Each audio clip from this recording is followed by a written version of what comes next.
Magandang araw sa iyo. Para sa ating pagtatalakay ngayon, sinusuri natin ang isang napaka-espesifikong tanong. Galing to sa mga tala na ibinahagi mo, particular sa Aklat ng Pahayag. Oo. At ang tanong, parang simple lang pakinggan, pero grabe ang komplikado pala ng sagot. Kailan nga ba eksaktong natatapos ang pagtatatak sa 144,000? Tama.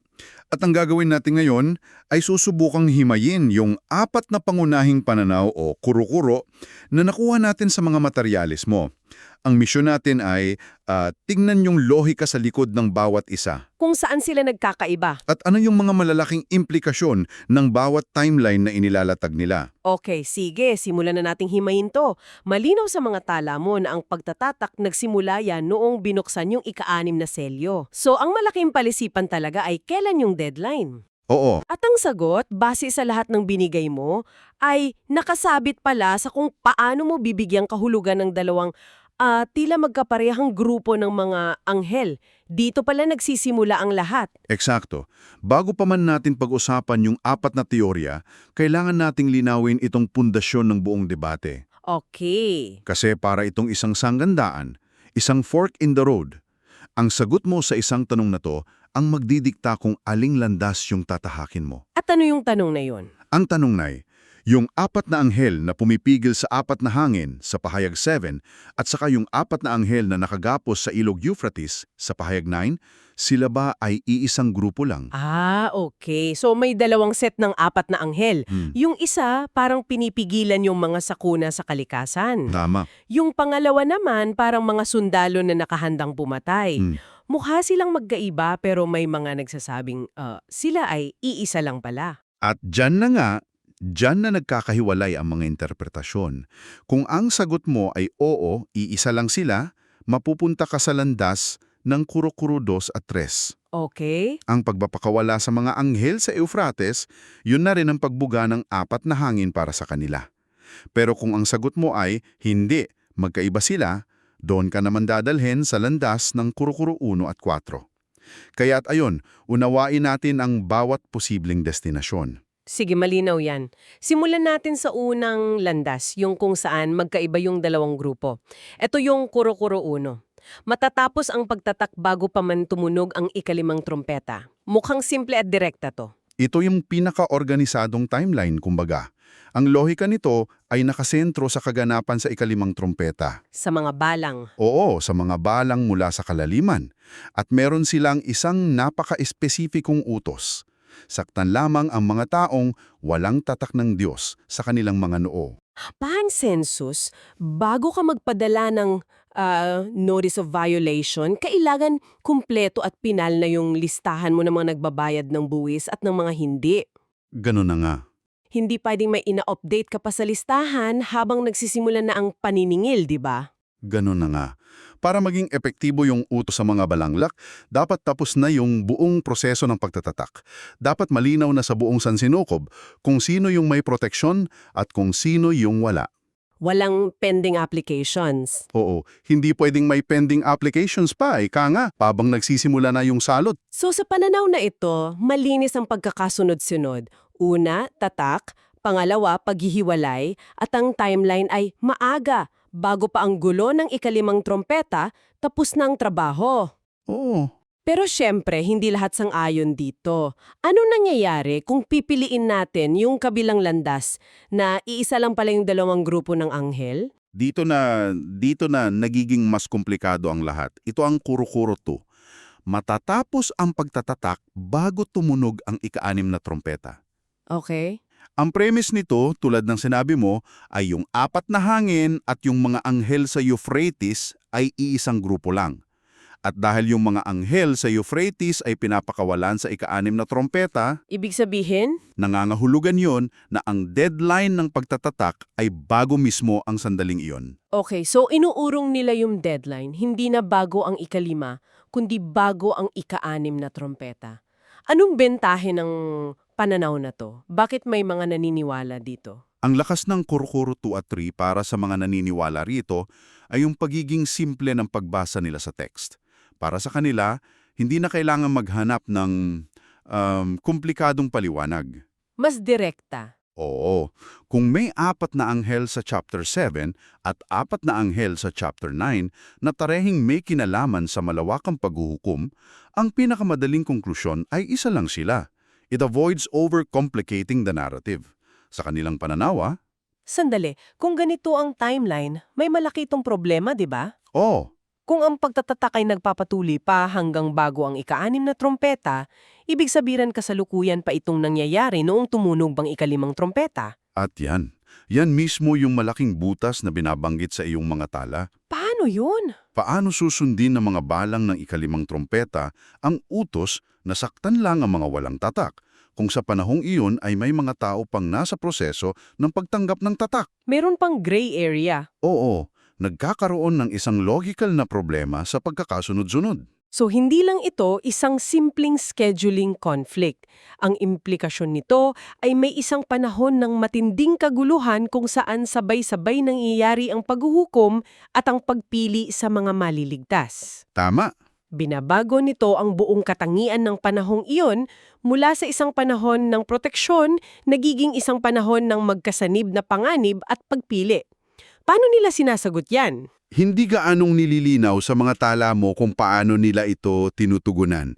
Pero tila tinatanggap na lang nila na ganoon talaga kagulo ang mga panahong iyon. Ah, okay. At yung susunod na pananaw, pinalalala pa ang gulong ito. Teka, mas lumala pa. So sa gitna ng gera, habang may namamatay, meron pang humahabol para matatakan? Parang ang gulo-gulo ng eksena sa pananaw na yan. Ganyan na nga. Ito yung Kuro-Kuro 3. Matatapos ito pagkatapos tumunog ng ika-6 na trompeta pero bago lumabas ang halimaw. Ito ay isang extension lang ng kuro-kuro to. Pareho pa rin yung pundasyon, iisa lang yung dalawang grupo ng anghel, pero dito mas matapang yung sinasabi nila. Paano? Ang pagtatatak daw ay nagpapatuloy kahit sa kasagsagan na ng ika-6 na trumpeta, yung panahon na pinakawalan na yung mga anghel sa Euphrates at namamatay na ang ikatlong bahagi ng sangkatauhan. Grabe! Ang huling-huling deadline daw ay bago mismo lumitaw ang halimaw sa pahayag 13. Dito na talaga lumalabas yung mga mabibigat na tanong na nasa mga materyales mo. Una, paano magpapatuloy ang isang banal na gawain tulad ng pagtatatak sa gitna ng isang pandaigdigang digmaan na pumapatay sa bilyon-bilyong tao? Mahirap isipin. Parang hindi kanipani-paniwala yung logistics niyan. At ang pangalawa at marahil pinakamalaking problema ay tila direktang sinasalungat nito ang utos sa pahayag 7. Ang sabi doon, huwag ninyong pakawalan ng hangin hanggat hindi natatapos ang pagtatatak. Pero dito sa Kuro-Kuro 3, Pinakawalan na ang hangin, nakatumbas ng digmaan sa ika-6 trompeta habang may tinatatakan pa, parang sinuway ng mga anghel ang direktang utos sa kanila.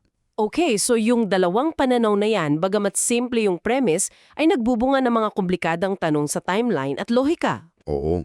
Ngayon, bumalik tayo sa kabilang sanggandaan. Paano kung talagang magkaiba yung dalawang grupo ng anghel? Dito na pumapasok ang huli at masasabi kong pinaka-radical na interpretasyon. Kuro-Kuro 4. Matatapos ang pagtatatak bago pabuksan ang ika-7 selyo. Ito ay isang ganap na pagbabago ng perspektibo. Ang batayan nito, tulad ng Kuro-Kuro 1, ay magkaiba ang 4 na hangin at yung mga anghel sa Euphrates. Pero may twist. Pero may dagdag itong twist.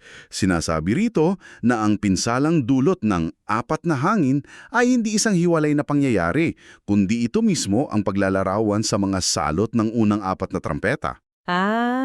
Yung pagkasunog ng mga puno, pagkamatay ng mga isda sa dagat. Yun mismo. Sandali, para magets ko yung logic. Ang pagtatatak ay nagsimula sa ika-6 na selyo. May utos na pigilan ng 4 na hangin hanggang matapos ito. Ayon sa pananaw na ito, ang pagpapakawala sa 4 na hangin ay ang unang 4 na trompeta. Tama. At dahil ang 7 trompeta ay magsisimula lang pagkatapos mabuksan ng ika-7 selyo, ibig sabihin bago pa man buksan yung ika-7 selyo, dapat tapos na ang buong pagtatatak. Tama ba? Eksakto. Ganap na tapos. At dito na pumapasok yung mga fascinanting koneksyon na binabanggit sa iyong mga tala. Ikinakabit ng pananaw na ito ang 144,000 sa dalawang saksi na binabanggit sa pahayag 11. Okay, paki-unpack yan. Para sa mga nakikinig na baka hindi nagaanong tanda, sino ulit ang dalawang saksi? Sila yung dalawang makapangyarihang propeta sa Pahayag 11 na nagpapatutuon laban sa halimaw sa loob ng 1,260 araw. Yung may kapangyarihang magpaulan ng apoy? Oo, sila yun. Ang sinasabi ng Kuro-Kuro 4, ang 144,000 ang grupong pinagmumulan ng misyon ng mga saksing iyon. At ang paghanda nila para sa misyong iyon ay ang pagtatatak. At dito rin pumapasok yung ideya ng pagkain sa maliit na aklat, di ba? Oo, para sa pananaw na ito, ang pagtatatak sa Pahayag 7 at ang pagkain sa maliit na aklat sa Pahayag 10 ay hindi dalawang magkaibang pangyayari. Iisa lang. Iisang pangyayari lang yon na inuulit sa salaysay para bigyang diin. Ito yung tinatawag na recapitulation o pag-ulit. So parang isang replay mula sa ibang anggulo? Pwede. Isipin mo na ang pagtatatak ay parang pagtanggap mo ng isang silyadong mission briefing. Nakuha mo na yung envelope. Okay. Ang pagkain sa aklat ay yung mismong pagbubukas mo ng envelope at pag-internalize sa bawat detalye ng mission mo. Isang proseso lang, dalawang yugto. Napakagandang analogy niyan. Eksakto. Sa ika-6 na selyo, ipinakita na tinanggap na nila ang tatak o ang mission orders. Pagdating ng ika-6 na trampeta, inuulit ang eksena pero ipinapakita na ngayon na kinain na nila ang aklat. Ganap na nilang naunawaan. Oo, ganap na nilang naunawaan ang mensahe at handa na silang ipahayag ito bilang paglaban sa halimaw na malapit nang dumating. So, kung susumahin, ang isang tila maliit na detalye, kung iisa o hindi yung dalawang grupo ng anghel, ay ganap na nagpapabago hindi lang sa timeline, kundi sa mismong papel at kwento ng 144,000. At nagbibigay din ito ng sagot sa isang malaking tanong. Kung ang Kuro-Kuro 4 ay tama, may mahabang panahon sa pagitan ng pagtatatak sa kanila, di ba? Sa ika-6 na selyo yun. Oo. At sa paglabas ng halimaw sa ika-6 na trumpeta. Anong ginagawa nila sa buong panahon iyon? At ang sagot, ayon sa pananaw na ito, ay hindi sila nakatunga nga. Sila ay aktibong naghahanda, pinag-aaral, itinuturo at ipinapalaganap nila ang mensahe ng pahayag na sinisimbolo ng maliit na aklat na kanilang kinain. Sila yung nagiging tagapagdala ng mensahe. Oo, nang babala, bago pa man magsimula ang pinakamatinding bahagi ng pag-uusig. May isa pong koneksyon na binabanggit sa mga tala mo na tila nagpapatibay sa Kuro-Kuro 4. May kinalaman to sa Day of Atonement o Araw ng Pagbabayad Sala. Oo. Sa teolohiya ng lumang tipan, ang Day of Atonement, yung pinakabanal na araw kung kailan nililinis ang santuaryo. Ang 144,000 ay tinatawag sa pahayag na unang bunga. Huling bahagi ng unang ani. Tama. Ayon sa Kuro-Kuro 4, ang kanilang pagiging kompleto, yung pagtatapos ng kanilang pagtatatak sa pagtatapos ng ika-6 na selyo, ay ang hudyat sa langit na pwede nang simulan ng paghahanda para sa makalangit na Day of Atonement. Kaya pala may katahimikan? Ito raw ang dahilan kung bakit pagkabukas ng ika-7 selyo, may katahimikan sa langit ng kalahating oras. Ito ay isang solemne na paghahanda para sa susunod na yugto ng plano ng Diyos. Wow! Okay, malinaw na hindi lang to simpleng pag-aayos ng mga events sa isang chart. Bawat pananaw ay may dalang ibang pagtingin sa misyon ng 144,000 sa kalikasan ng mga paghuhukom. At sa mismong paraan ng pagsasalaysay ng aklat ng pahayag. Oo, ang Kuro-Kuro 4, halimbawa, ay nangangailangan na tanggapin mo na ang aklat ay hindi laging striktong sunod-sunod, kundi gumagamit ng pag-uulit para bigyang diin ang mga tema. At yan talaga nagkakatalo. Ang tanong ay, gaano ka-literal o gaano ka-thematic mong babasahin ang istruktura ng aklat? Ang Kuro-Kuro 1 and 4, nagbibigay sila ng mas malinis na timeline sa usapin ng paghuhukom. Pero, Nangangailangan ng mas masalimuot na pag-unawa sa istruktura ng aklat.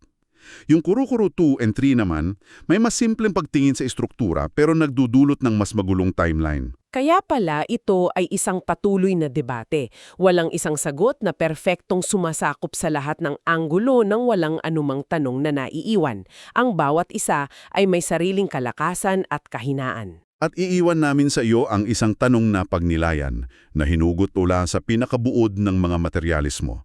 Paulit-ulit na iniuugnay ng mga talamo yung pagtatatak sa pagkain ng maliit na aklat na kumakatawan sa salita ng Diyos.